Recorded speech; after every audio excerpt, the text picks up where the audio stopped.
Scott, well, I appreciate you making a few moments here in the dark for us today. I just obviously we touched a lot on the event coming up this weekend at the press conference, but you talked about Ngannou, you talked about Diaz. One of the other free agents out there right now is Luke Rockhold. I know he's somebody that you've worked with before, San Jose guy. You guys are deep in that community. Is he somebody you've talked to at all or have any interest in? Yeah, we talked to Dave Martin, and I think Luke's going to come to the fight. We'll probably have a conversation or two, but we just haven't sat down and had a real conversation yet. We've been busy with this event, so we will at some point see if there's something that could work or if it's a fit. Yeah, and then obviously with this event, one of the fighters that's here but was supposed to be on the card and is not competing is Vadim Nemkov. Any sort of update on him or the situation with you guys keeping the Yoel fight? Like, what's the plan going forward with him? Yes, we definitely want to keep the Yoel fight, and so when he's healthy from his injury, we'll put that fight together again. Yep. And I guess this is your first event, obviously, in 2023. Is there any sort of new territories or I'm talking about Bellator territories, any sort of locations that we could see maybe this year that you guys haven't been to, you guys are looking to branch out into? I think you'll see us, obviously in Dublin, because we have an event coming up. You'll see us in Paris, which I think we announced already. Towards the end of the year, I think we'd be back in Europe somewhere. And we'll continue our expansion into Asia. I would love to do a fight in Korea at some point, and I think that makes a lot of sense. And when I think about expansion, we have to really start putting our movement towards Latin America, and I think that might not happen this year. But I think maybe in the beginning of 24, you'll see us in Latin America. Yeah, obviously a lot of talent coming from there. You mentioned Asia. I think Saki Kabar did some press last night, maybe, and he was saying that you guys had already been in touch about potentially doing, another cross-promotion event. Do you think that will be a New Year's thing, or do you think that we could see it before then? I honestly don't know, because when I asked Saki Kabar, I was like, well, who are you going to fight? We fought your best guys already. It's like, I don't know, maybe we should give it a beat for a year and a half or 2 years. And just the super fights, let's send over some guys. It doesn't have to be a 5-on-5 team. And, it felt good to go 5-0, though, just to be honest, okay? But I just don't know if that is something that makes sense. We will support him, and he's coming out here for the fight to see Fedor's final fight. So he will be here. You can ask him yourself that question. Yeah, and you talked about the legends that are going to be in attendance on Saturday. Can you talk about that a little bit more, just elaborate? Was that something you guys kind of, when you started to get those names, did you kind of have this idea, or was it just the sheer amount of people that reached out to you? It was really an organic process. And the first guy that reached out was Mirko Krokop, right? And said, I would like to come and give Fedor some flowers on his retirement fight. It's very like a Japanese traditional, post-fight ceremony is to give flowers. And he's still trying to make it over here, so we'll see if he gets here. But then started getting calls from, different fighters that are, I think, legends in the sport, saying, hey, I want to come watch Fedor's fight. And then Randy called, and, I called Mark Coleman and said, hey, this is a fight, would you like to come? And I invited him, and then talked to Chuck and Frank and Henzo and Josh Barnett, said, I want to come. It came together in a very organic manner.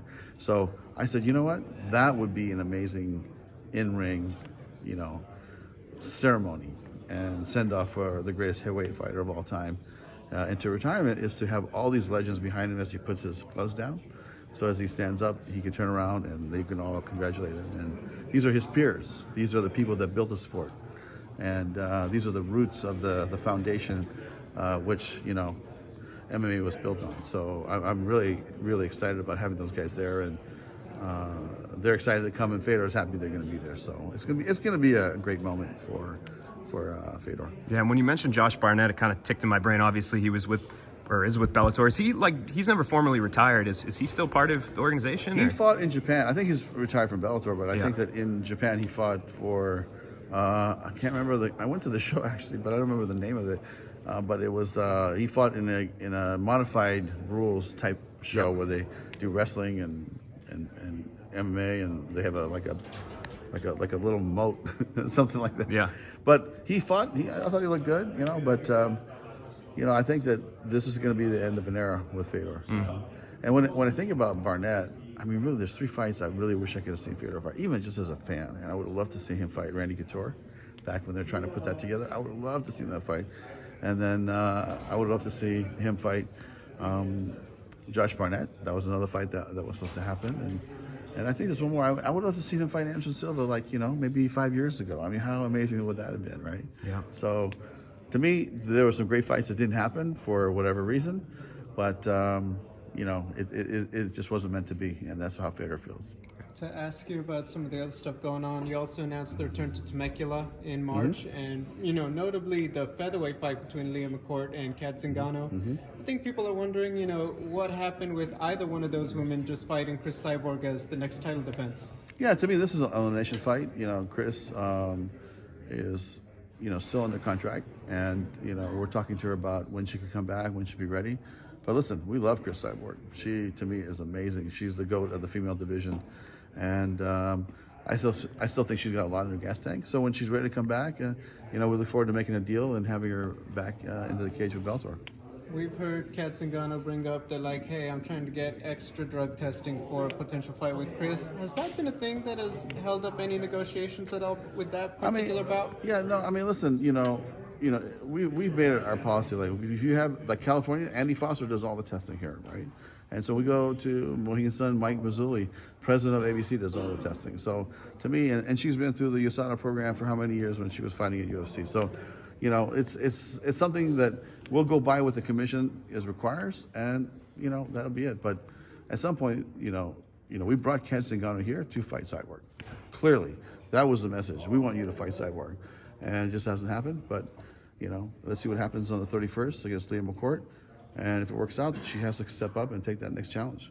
And just to clarify, did you say that Cyborg is under contract, or you guys have to re-sign her? She's under contract. It's like a matching period. Gotcha. Kind of thing. But we're actually going to start talking next week about her next phase of her relationship with us. Great. Two quick ones.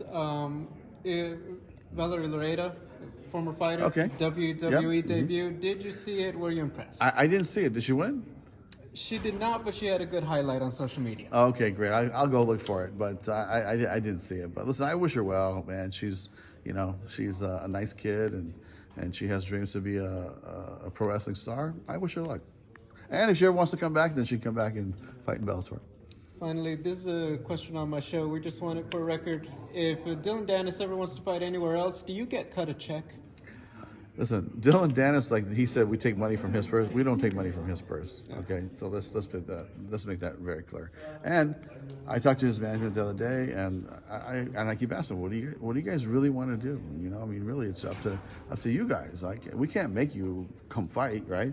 But we also have to have realistic expectations, and I could go into an hour discussion about Dillon, but. Look, we're a fight company. You want to come fight? Come fight. And it's that simple to me. You already have a contract in place. Let's pick a date, pick an opponent, and let's go. Or let's move on. That's it. Last one, guys. When Khabib was retired, Dana White tried to come back him after this, maybe 6 months or more. When Fedor is retired, will you try to come Fedor, or you okay with? No, I think it's time. It's time for Fedor to hang it up. He's had a great career, and he's in a big fight. Let's enjoy the fight. Let's enjoy the retirement ceremony, and let's enjoy the evening. And but I think I'll call him up and say, hey, come over. Let's maybe do some work with Bellator, or we'll do like a brand ambassadorship, something where we can stay connected. But as far as him fighting, come on, enough is enough. One question, please. Go ahead. Last question. We talked on press conference about challenge with ACA League in Russia, and they call you maybe 3 years ago your league. And you heard something about ACA. Maybe you know something about ACA. I know the league, but I don't know. I never talked to anybody over there. Maybe Mike did, but no one has talked to me about that. But there's been a lot of different companies reach out since we fought Ryzen, wanting to challenge us. If it makes sense, I'm not afraid. Let's get it on.